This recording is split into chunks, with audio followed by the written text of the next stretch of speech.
Hello everyone. Today we talk about how to fix the app of Drive. We go to settings, then we click on apps. After that we search the app Drive and we click. Then you will on for stop.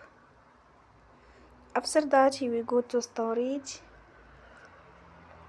Then we click on clear cache.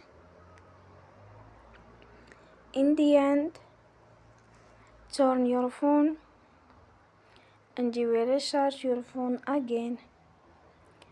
Don't forget to support us by like and subscribe. See you next time and thank you for watching.